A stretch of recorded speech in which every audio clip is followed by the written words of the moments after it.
नमस्कार, प्रणाम। आशा की आसान दुनिया में आप सभी का स्वागत अभिनंदन वंदन करती हूँ। छोटे शहर की बड़ी काव्य संभावनाएं पुस्तक से शिखा मौर्य जी द्वारा रचित अफवाहें। झूठ की बुनियाद पर खड़ी अफवाहें अब कभी सच नहीं होती। झूठ की बुनियाद पर खड़ी अफवाहें कभी सच नहीं होती, पर मान ली जाती हैं सही। एक कान से दूसरे कान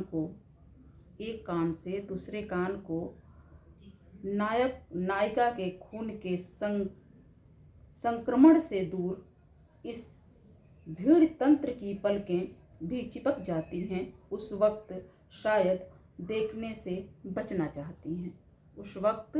उस वक्त शायद देखने से बचना चाहती हैं। यह नथ देती हैं दूसरे कान से तीसरे और फिर चौथे कान को।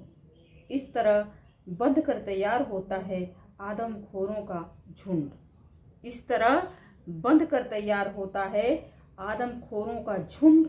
जो प्यासा होता है हर अफवाहों का, उनकी आंखों पर चढ़े पर्दे के उस पार का। हर व्यक्ति दिखता है इन्हें संदिग्ध।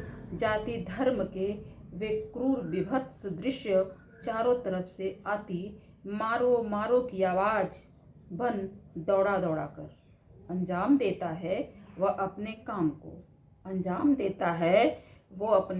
काम को। कम अक्ल भीड़ की यह शक्ल अमानवीयता के श्रृंगार कर अट्टहास करती हैं उस लोकतंत्र पर जो रूप बनता जा रहा है लठ तंत्र।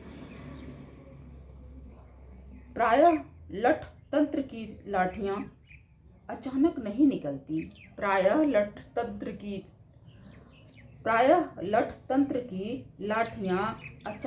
निकलती। बल्कि बड़ी सुनियोजित ढंग से ये चखती हैं खून और चबाती हैं मांस। निहत्थे बेगुनाहों का फिर हम में से कुछ बन जाते हैं प्रधान। अपना लकवाग्रस्त होता संवेदी तंत्र और तय करते हैं कौन सही कौन गलत। फिर रचते हैं एक परिकल्पना, कभी आदमखोर भीड़ के